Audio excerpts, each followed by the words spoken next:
and Frank. I guess we're back at this same bad time, same bad channel. I'm sure that that's a joke that plenty of other streamers use. And we're going to be going right on through with this gelatinous noob ascension that I started last night.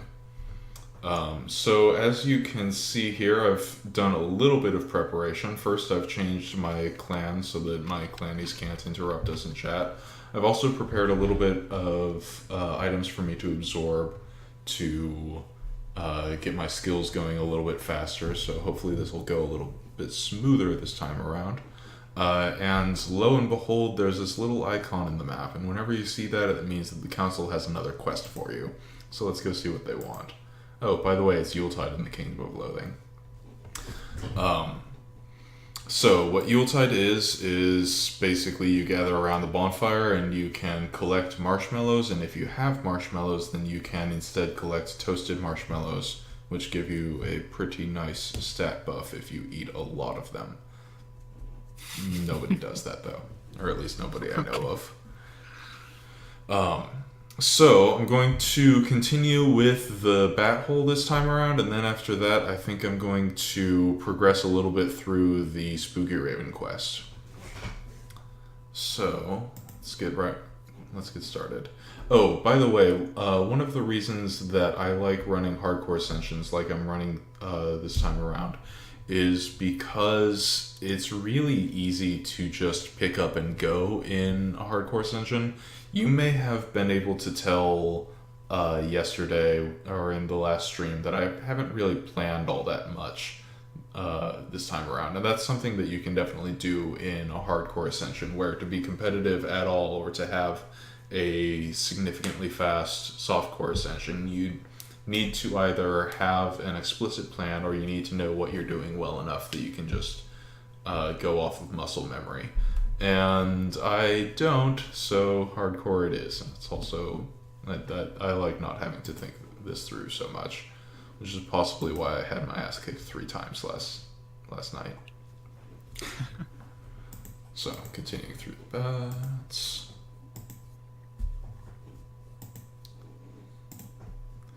Oh, that, can I? Yes, okay. So this is a window that only gets shown because I've got Mafia running, and the boss bat is one of the bosses that I can fight with a specific monster level provided by my detuned radio. And based on the monster level that I have selected, I can get a few specific rewards. If I've got it set to 4, instead of 10 or 8, then I'll get these items. The boss bat breeches are generally pretty nice, and the boss bat bling is not so much. The devs have planned for a while to, instead of making this a single reward to set up your detuned radio or whatever as high as you can make it and then get cumulative rewards, but they haven't done that yet. Apparently due to some kind of philosophical differences, I'm not really sure. But those items are going to be pretty useless to me in this run, so I'm just going to keep going with the maximum monster level so that I can get more stat gain. Does this monster level mechanic predate the bonfire aesthetic mechanic in Dark Souls? Or was it perhaps inspired by that? Or I don't know when they introduced the monster level mechanic. When did the first Dark Souls come out? That's a good question. I'll check on that. I would guess that it did. There's Demon Souls, but I don't know if they have the bonfire. I'm pretty sure that the devs for KOL did not play Demon Souls until sometime in the last 2 years. Let's see.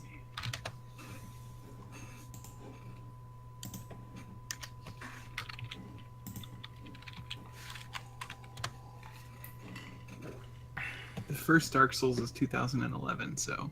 Okay, yeah, definitely predates. It was around definitely by the time that I started playing And it's not really similar. Like I can see where you're getting the comparison that you're making the monsters harder for an increased reward, but um, for one thing, you can set it variably depending on what resources you have access to. Um, and for another, you don't have, like, you could conceivably be running monster level from your first playthrough rather than having to wait through at least one ascension.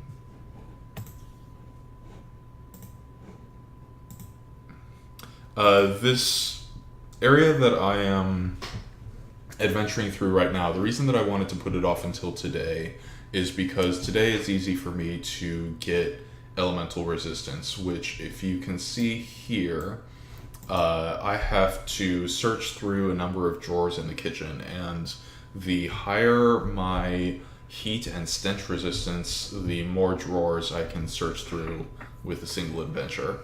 And I believe that there is a max of 4 drawers searched per adventure, and then once you have searched 21 drawers, then you will get a key that will let you into the billiards room. And the 6 of 21 in the parenthetical, that's generated by Mafia, or is that in the game? That is generated by Mafia. Okay. Yeah, that doesn't seem like something they'd let you know. Yeah, no, there's a lot of things in this game are not made transparent, but Mafia makes them transparent, and that's one of the most important things that it does. Maybe less important on your first run to use it, but after you've done it 200 times like you have, it's super helpful. Yeah, if you're running through this the first time, then like the adventure cost for progress doesn't really matter.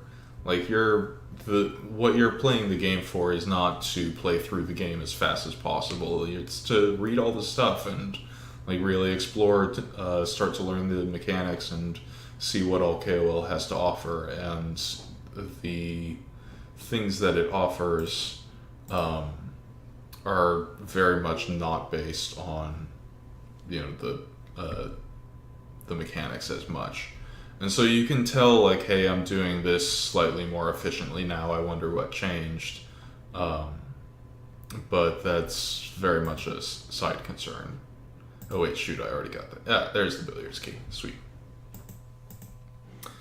So going into the billiards room.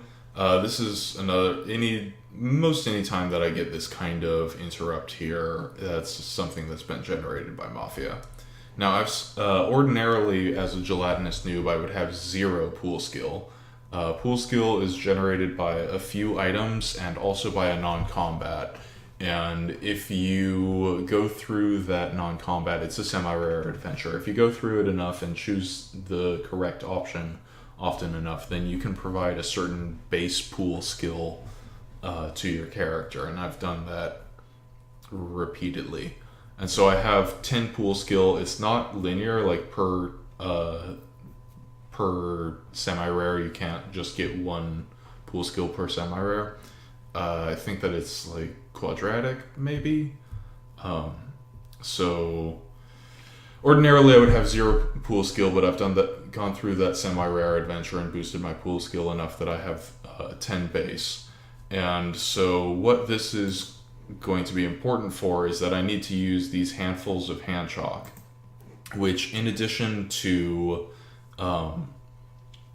providing an effect that boosts my weapon damage and makes it so that I never have a critical miss, have a fumble, it also adds 3 pool skill.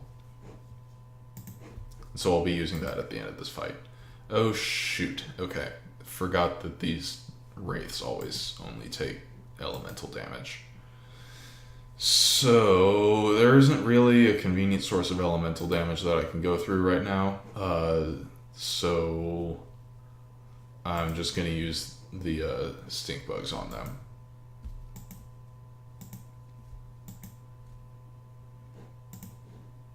How many uses of stink bugs do you get?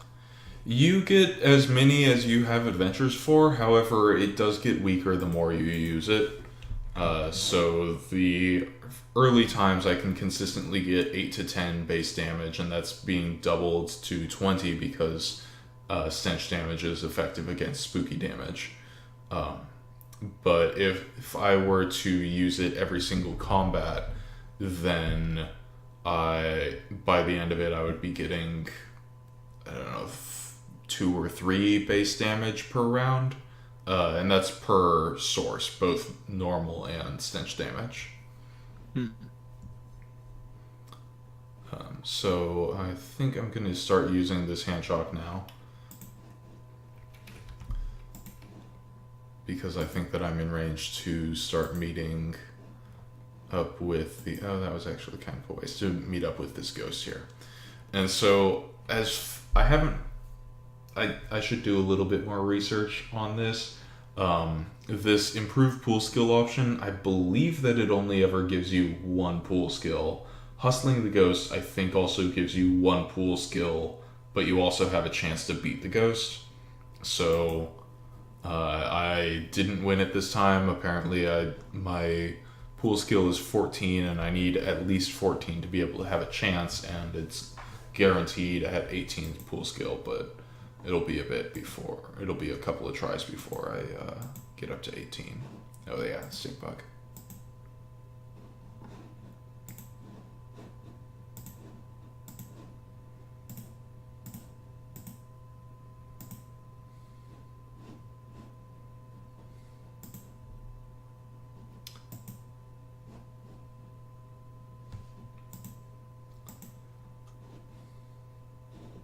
No, okay.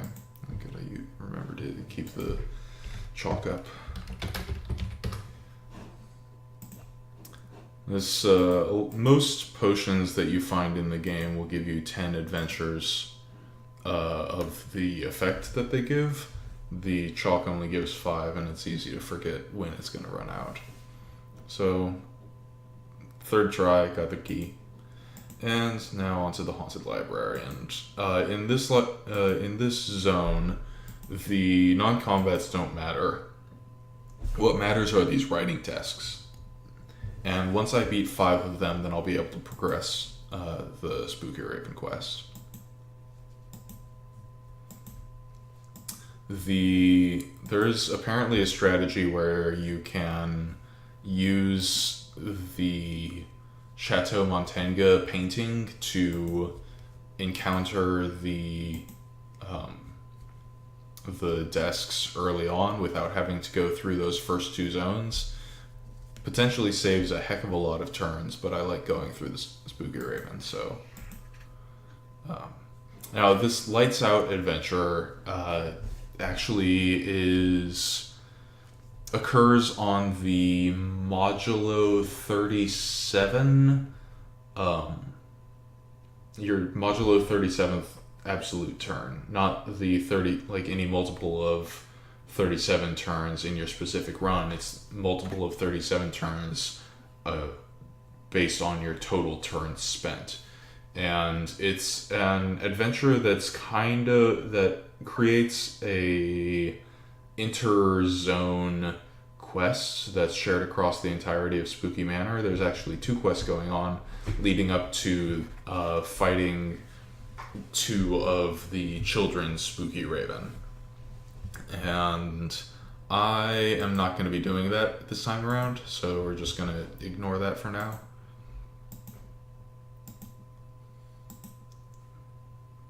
But the rewards are pretty good, so you should figure out how to solve those puzzles and do them at least once with any given character.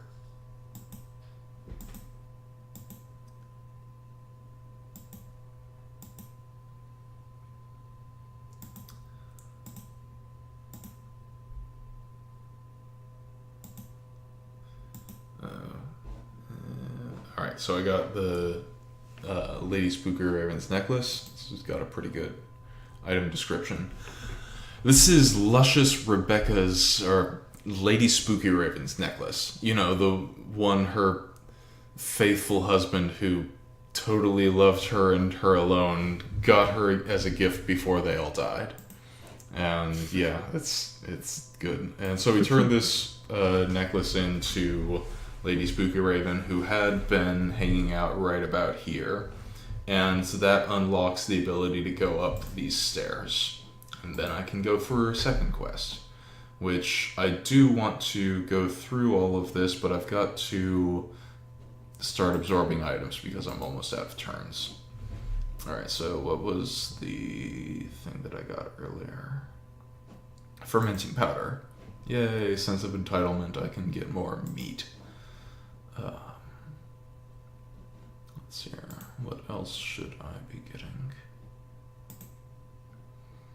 Now, part of the reason that I want to go through this quest here is because one of the items that I can get in the Spooky Raven Haunted Ballroom is going to give me a skill that gives me plus 50% item drops, and that is a heck of a help. Sounds like it. Mm-hmm. Let's So see. what's the item that you're going for? It's the Ballroom Blintz. There I am. Nice Naz. And I've got a script in KOL Mafia that organizes my skills by what kind of bonus they give me. So...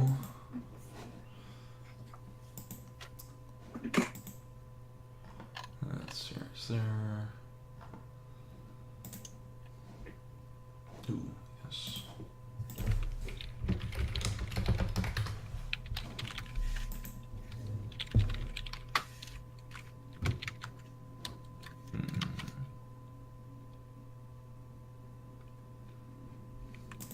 So the item that I just bought is going to give me a pretty significant boost to my Moxie, and that's going to make my survivability go pretty high up.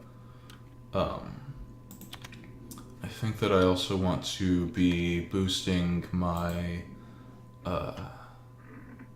my HP, although that might not be able to happen for a while. Yeah, oh no, I can probably get that.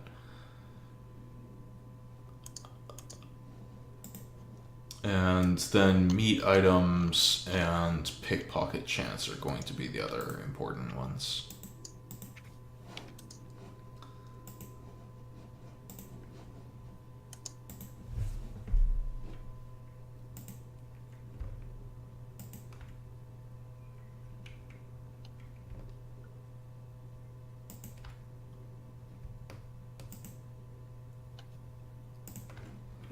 Alright, so I've just used the Maximizer in Mafia to absorb 5 items, which will boost my item drop and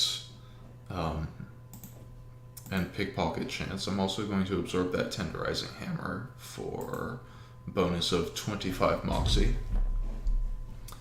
And let's keep on going. Now, I'd like to re-emphasize that I'm not interacting with a lot of systems right now that I would normally be maximizing and taking all kinds of time to get right.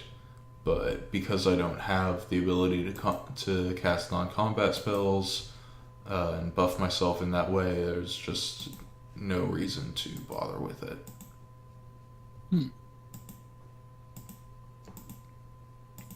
In some ways, would you say the gelatinous new brown is easier than others?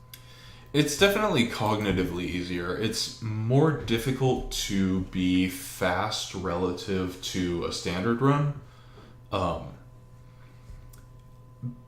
But it's a lot easier to just sit and do because all of your skills are passive, so they're either always on or they're not available. Right. Yeah. Less things to take into account. Mm-hmm.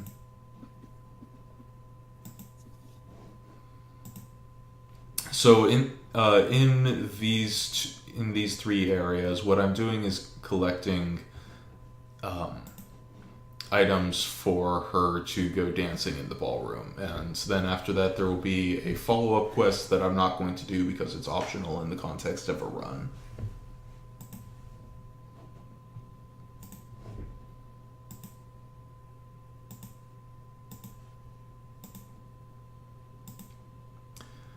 Ooh, that adventure. Can I go back? Nope. Alright. Maybe over here. No! Alright, fine. That last adventure where I gained the 75 muscle substats is a demon names adventure, and if I encounter that while I have Lord Spooky Raven's hearing horn, then I will be able to note down the name of a demon that I can then try to summon in the Spooky Raven's cellar, which would give me some kind of special buff. I can't remember which one that is. But there are a number of buffs, and some of them have come from limited time events, and so you had to either be there or you don't have the ability to get those demon names. So you get like a boost to your meat drops or to your attributes, or perhaps you would get bonus to stench damage or hot damage and HP regen or something like that. These 3 potions here that I just dropped, and a potion is a class of item, it's not necessarily themed potionly. These items will give a boost to a stat and also to substats gained within that stat, as well as possibly, something that's related to that stat. So the old bronzer, for example, is a little antique ceramic pot of makeup designed to simulate a suntan. The drawing of a sun on the label is designed to simulate a sun. And the effect that gives is 25 adventures worth of sepia tan, which, when you have that effect, you have the stylish suntan of a bygone era. It gives you 10 moxie, 20% combat initiative, and 2 moxie stats per fight. I don't really tend to use these very much because I'm not optimal, except that I will save my off stats for the Naughty Sorceress quest when they will be useful. So the next thing here is into the bedroom, where you fight an endless series of animated nightstands.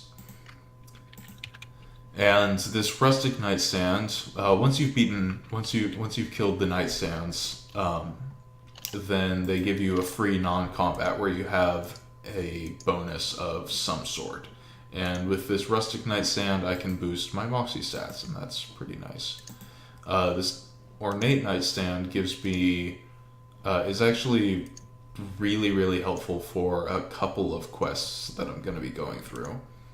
And so it's something where I want to actually encounter 2 of these in addition to the elegant nightstand that I will be adventuring for later. Or that is the straight up goal of this area. But these are randomly generated, so it might take me a few extra adventures to find a second ornate nightstand.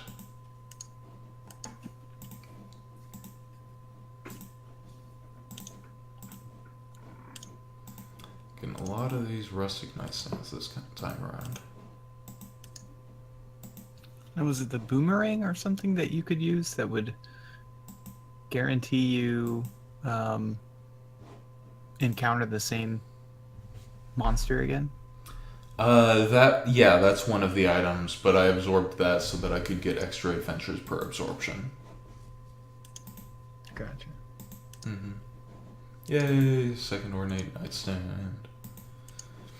If I were adventuring with all of my skills and such on my base character, then there's ways to manipulate the combat queue to make a certain monster more likely to encounter. And here's that animated nightstand. And now I've got all the things for Lady Spooky Raven. And so once I've completed that quest, the first adventure in the Haunted Ballroom, is to dance with Lady Spooky Raven, and I get some sweet stats. Helps out. I want to keep adventuring in here until I get that ballroom blitz, which hopefully won't be too far out. Yay, these zombie waltzers are the ones that will potentially drop the ballroom blitz. Please, yes! Happy days are here again. Oh wait, that's a food. Cool, that gives me 40% item drops, I believe. Or is it more than that? It is 50% item drops.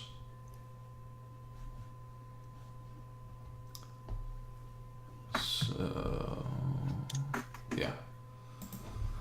Now, weirdly enough, there is an option that, or there is a store that generally I don't interact with at all, that is very, very helpful with this kind of run, and that is the gift shop, which is located in the border town area of the desert beach. And a lot of these items, if you absorb them, they grant very useful skills, including this blue velvet cake, which will give me an additional 40% item drops. Although the items in there tend to be pretty expensive, and also you have to have had, I believe, up to 37 ascensions to unlock all of them. So if you're creating a new character, you won't see most of the items in the gift shop until you've run through the game quite a few times.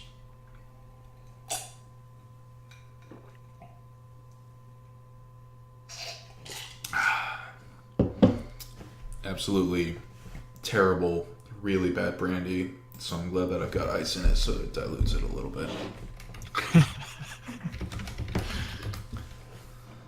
Alrighty. Drinking very strong Cuban rum, which is taking a very long time. Mm-hmm.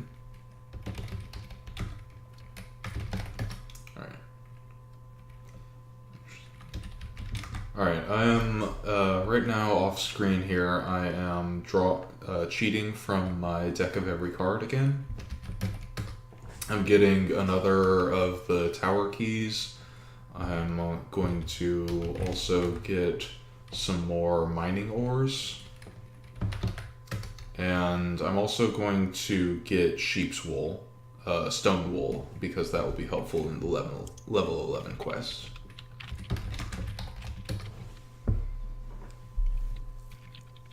Alright, so those things are done. And then I guess it's time to get back on the quest train. Although, can I go to the desert beach yet? Nope. Alright. Now, I have set up a lot of chat and combat macros that will help me speed things up a little bit. One of those was for me /meat car, which buys a spring, buys a sprocket, buys a cog, buys an empty meat tank, buys some tires, buys some sweet rims, makes a meat stack, and then pastes all those things together into a bitchin' meat car. And that allows me access to the desert beach.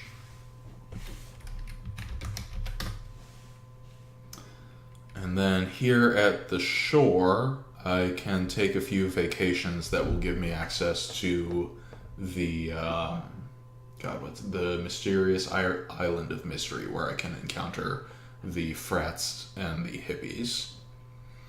And I might as well do that right now. It takes 3 adventures per vacation, which is kind of steep, and one of the rare places where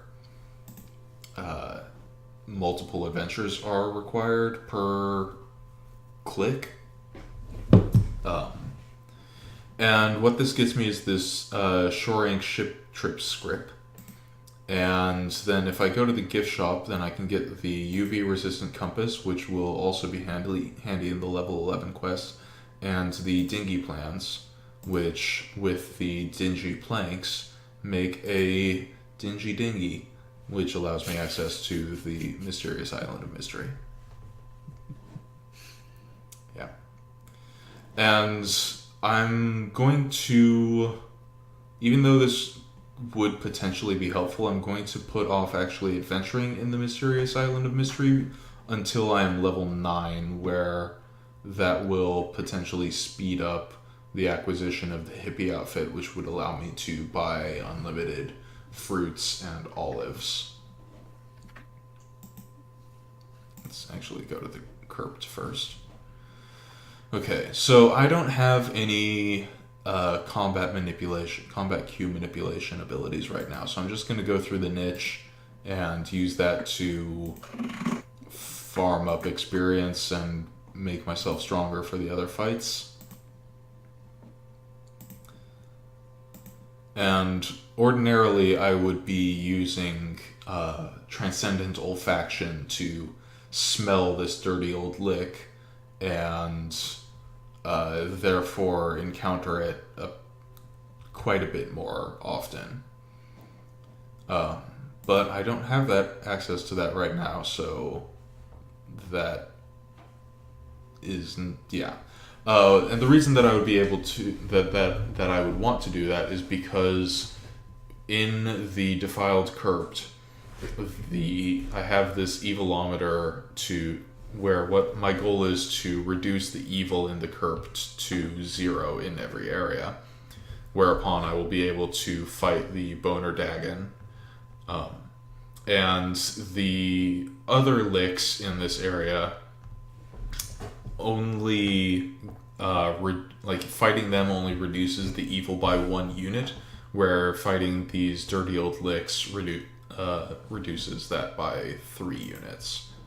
And so if you encounter nothing but dirty old licks, then you can clear the area in 9 adventures plus the boss. 10 adventures. So the Slick Lick and what's the other one? Daniel, what's the other one? Senile Lick. Yeah, I definitely don't remember those. Oh, and this is the thing.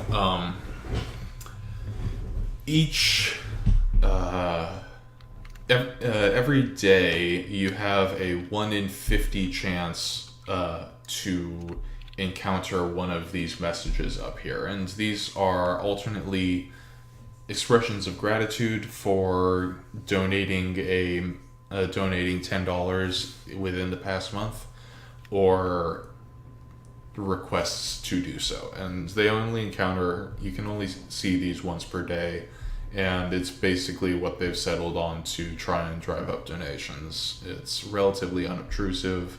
It's not going to last the whole fight. There, it's already gone, and I'm not going to see it again. That what we just saw was a puzzle that basically, if you solve the puzzle, it is a thank you. And they really do like their puzzles in this game.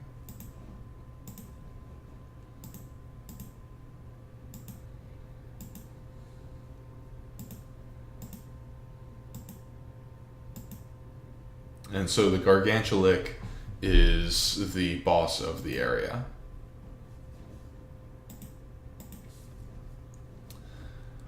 Now, in this Defiled Alcove, I think that I do actually want to try and beef myself up a little bit for it. So let's see if I can. Ooh, do I have an 8-ball? Yes, I have an 8-ball. So in the Defiled Alcove, I believe that your initiative divided by 300 provides a % chance to encounter a fast zombie rather than a normal zombie. And the fast zombies will tick down the alcove's evilness by 5 instead of just 1. So where's that 8-ball? There it is. I don't remember seeing that detector thing when I visited this place before. The detector is only alongside the actual crypt because I have Mafia, If you're not running Mafia, then you will have the detector, but you'll have to click on it to see what your progress is.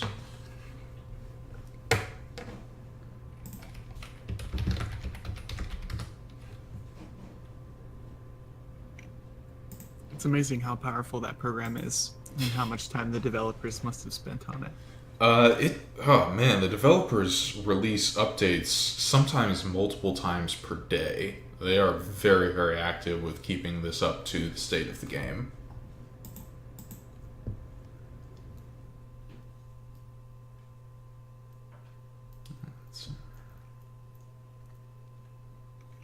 It's secretly Jake.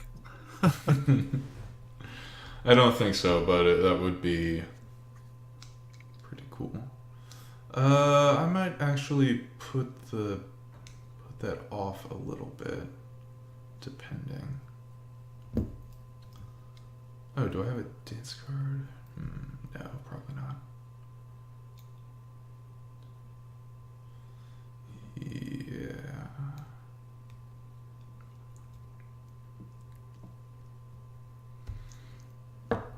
Okay. So I am actually going to put the alcove off a little bit and do the nook first because I've already maximized my ability to do the nook. And here we find spiny and toothy skeletons. And these skeletons sometimes will drop an evil eye, and they themselves only will reduce the evil by 1.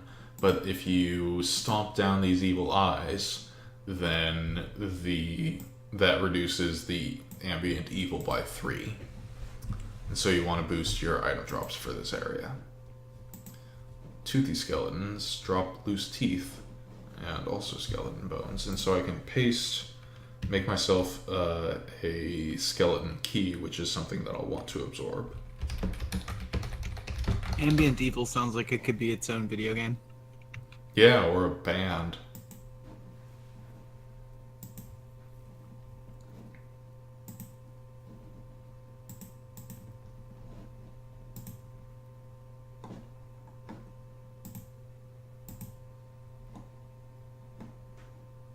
These spiked femurs are not a bad piece of equipment. If you're new, you'll probably want to equip it.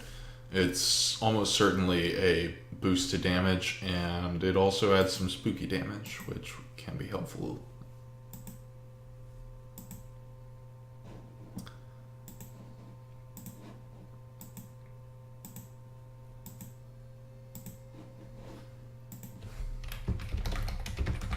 I saw I missed an evil eye there, so I'm going to use that in chat.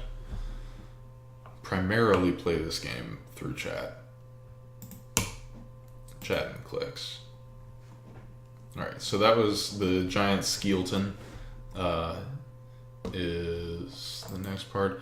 Speaking of, I want to explain why this is the crypt instead of the crypt. It takes place in the misspelled cemetery, which opens up to the unquiet garves and the crypt and some really old tombstones. And the tombstones here have some randomly generated epitaphs, which can be pretty funny. Like them a lot. So, continuing here. Did I make myself a skeleton key? I did, okay.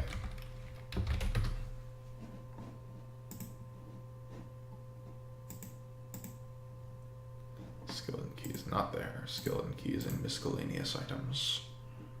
There we are. Alright, back to the crypt. Oh, I have absorbed as much equipment as I can absorb. There was no reason to put that off.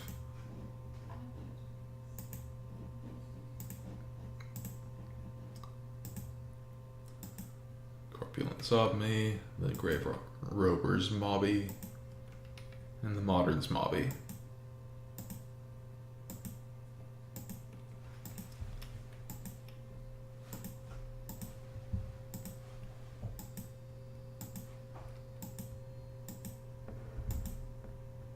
And the conjoined Smobby is the boss of the area.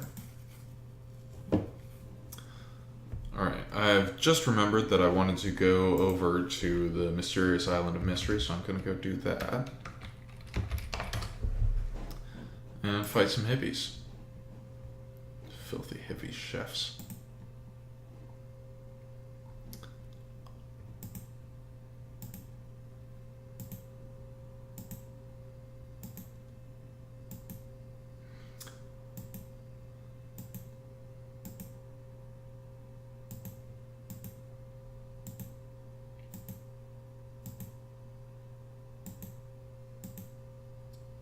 Boy, does it take me a long time to...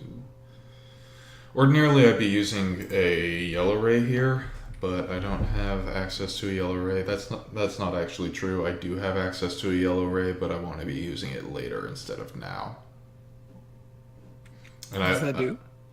A yellow ray forces all non-conditional drops to drop. And so you can see here, this is a 3% chance of dropping, which gets increased multiplicatively by my item drop, which is currently plus 200%. So currently I have it, instead of a 3% chance of this dropping, I've got 9% chance of the Filthy Knitted Dreadsack dropping, which is quite low.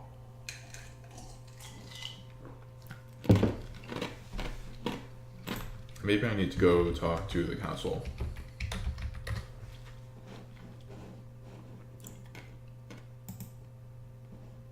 Okay, I got the corduroys. Just those, though. Yeah, I'm not going to actually be able to use the semi-rares this time around, so it's best not to plan around them. Seriously? The reason that I've put this off to level 9 is that supposedly after level 9 I can encounter a non-combat that will just give me whatever equipment I don't have. Or the Filthy Knitted Dreadsack and or the Filthy Corduroys. And so now I've got the Filthy Knitted Dreadsack, I can equip that as an outfit, and that will let me into the hippie store, which would not previously sell me anything. So now I can buy myself some herbs and some fruit and an olive. But it has relatively low equipment power, so I'm going to go equip the Lick Face instead. And let's see here, what else? The Ninja Hot Pants, I think. Yeah. So, back to the Curped. Oh, and also the council gave me a strange letter, which, when you use it, puts you into a kind... Actually, why don't I just use it? It puts you into an adventure game. So, use strange... No, strange letter. Strange letter. Let's just use... What? I don't have strange. Where's my strange? Strange leaflet. So yeah, adventure game here. And there are some benefits to going through the adventure game. There's a familiar that you can get in here. There's also a piece of equipment and a skill. And most importantly for me, you get if you enter a specific... I don't know, adventure game reference, then you'll get some stats. And I'm going to have Mafia do all of that for me because I don't care to remember all of those things. So, back to the Curped here and the Defiled Cranny, which has ghouls. Gluttonous ghouls. Also, gaunt ghouls. And ordinarily here, what I would be boosting instead of initiative or item drops or just Q manipulation, what I'd be boosting here is non-combat adventures and monster level. And the reason for that is, as I will show you if I ever get one of these non-combat adventures. Oh, I'm out of adventures. Okay, and I've got all of my absorptions for today, so that means that I'm just out of turns for today. The non-combat in that area puts you to a fight with a swarm of tiny ghouls, and the swarm is larger the more monster level you have pumped, and so it will reduce the ambient evil by the square root of your total monster level, including the detuned radio here, with a minimum, I believe, of 3. So I would generally reduce the ambient evil here by either 3 or 4. And so I'd be doing it pretty suboptimally, but there isn't really that much in the way of monster level sources around here. So that went much faster because I think there were fewer decisions for me to make. And that's all that I have to show you for tonight. Cool. How many more days do you think it'll take to do a run? I'm not really that sure. Ordinarily, about where I got now is where I would be getting in a regular hardcore run on day 1. Maybe a little bit further. So I want to say if I can manage to keep going along how I have been going, it's probably going to be 7 or maybe 8 days to finish the run off. And I will be having more adventures per day once I've got a few more levels in, so that I can have more absorptions and stuff. And also once I've got the suite of core Ascension skills down, I'll probably start absorbing things for adventures rather than for acquiring new skills. But yeah, I would guess 7 or 8 days probably for this run. What's permable from this run? Anything? There isn't anything that's permable from this run specifically, but when I go into when I go into Valhalla, I will have all of the skills that I had softcore perms available to perm. I can probably show you this. There are some skills here that you can perm from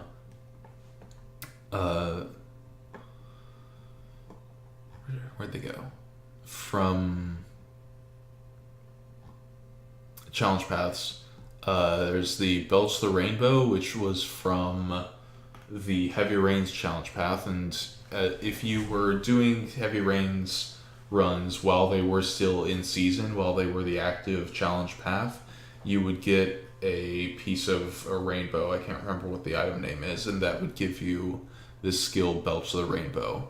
And if you consume 11 of those items, then what this skill gives you is a combat skill that will deal 5 times 11 damage for 5 MP, and that's 11 prismatic damage, and that's how much damage you deal is going to be X prismatic damage with a maximum of 11, where X is equal to how many of those rainbow things that you've consumed. This Master of the Surprising Fist was from the Kung Fu Hustler challenge path, or the Way of the Surprising Fist, where you could adventure through, and you had the restriction where you would be gaining only minimal meat and you could not equip any weapons. Mild Curse was from the path of Actually Ed the Undying, which picks up where this run leaves off and puts you in the shoes of Ed the Undying, who is a fan favorite boss from the end of the level 11 quest. And you catch up with the adventurer who stole the Holy MacGuffin from you, and you get it back from them. Request Sandwich was from the path of Avatar of Boris, and it's based on the skill Demand Sandwich from Boris, which was also a fan favorite. So this path, there's only 4 paths that have given you permeable skills, and this path is not one of them. It's a relatively rare thing, although I wish it were more common because I think that's a cool way to expand content. But they're very busy with West of Loathing right now, so I'm not surprised that there isn't a seasonal challenge path reward for this one. Have you heard any word on like how West of Loathing's going to compare to Kingdom of Loathing? Is it going to be a very similar setup but with a different theme, or it's a totally different kind of thing? How they've been describing it is the Wild West meets Skyrim. There have been a number of previews around. There's still going to be turn-based combat, but you are going to be physically walking around in a KOL type world. And you will be playing as a cowpuncher, a beanslinger, or a snake oiler. And doing a whole bunch of weird cultish cowboy things. And I do mean cults. Apparently cows are always chaotic evil in this world, and so you can summon these spectral cows, and there's all kinds of evil cows around. Well, Wild West meets Skyrim to me just sounds like Red Dead Redemption. Having not played that game, I can take your word for it. Okay. Yeah. I mean, it's an open world game. I guess technically Red Dead Redemption, at least the modern version of it, is kind of like Grand Theft Auto meets Wild West, sort of. But it's got more RPG type elements to it as well. Really fun game, actually. Red Dead Redemption is really good. Yeah, I don't think that you're going to be stealing people's horses in West of Loathing, although you may be taking horses. I know that the horse that you take with you with your run will have very significant effect on the kinds of interactions you can have, including a horse and a partner, I believe, a combination of horse and partner that will allow you to go through the game without 100% non-lethally. I think the horse allows you to run away from fights, and the partner maybe opens up some additional dialogue with some people. Interesting. Yeah. Going a Deus Ex route there. Apparently it's very important to JIC that they have a 100% non-lethal option for you to complete the game with. And it maybe will require you to go out of your way, but it'll be there.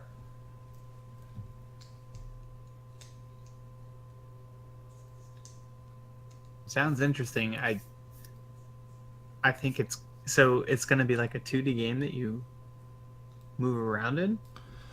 Yes. It's not going to be 2D like Mario is 2D. It'll be 2D like Mario All-Stars.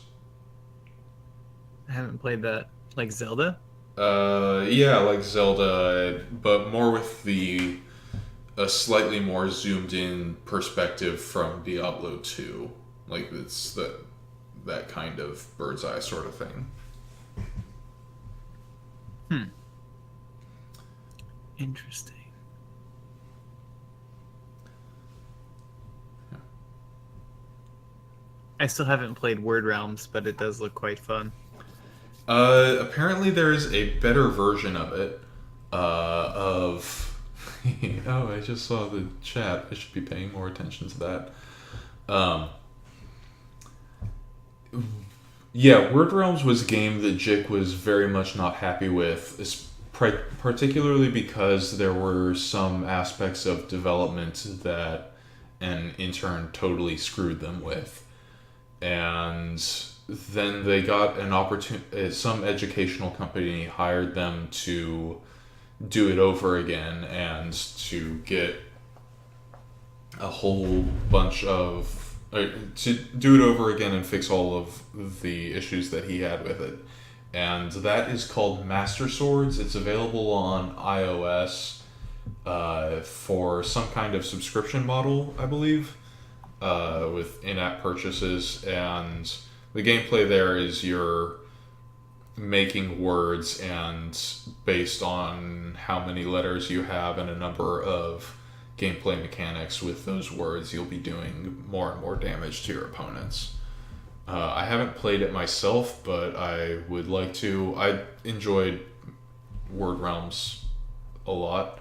Um, However, this time around, Jick is very, very happy with how West of Loathing is coming out, and it's gotten a lot, or at least the KOL team has shared a lot of positive press that it has gotten from the different gaming conventions that they've gone to show it, like PAX and all of that, GDC. Hmm. Well, maybe we'll have to play that on stream when it comes out. That would be fun. Yeah. Find some way to. I think it'll definitely be released on Steam and iOS. I'm not sure if there will be other platforms for that or not. But yeah, that would be, I think, a good thing to do. I think that each playthrough is going to be on the order of 4 or 5 hours for that, and then depending on different things that or different partners and different horses that you choose, there may be more or different quest lines that become available to you. So I think that there's going to be a fair amount of replay value that's burned into there, especially because of like you want to figure out what it's like to play as a cow puncher versus a bean slinger versus a snake oiler.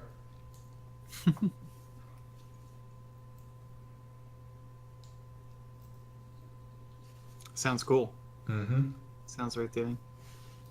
Yeah, I think it'll be a lot of fun, and I'll get to enjoy more KOL writing, which I'm not, or more asymmetric writing, which I'm not enjoying as much this time around because I've read it all already.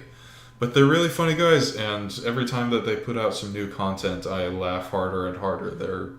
They've definitely come into their own, and I'm sure that the writing in West of Loathing is going to be quite good as well. So, I think that has been Midnights of Loathing. Thanks everybody for joining us. I hope that this has been instructive and that I haven't made too much a fool of myself. And I think we'll probably see you tomorrow night at midnight. Join us then.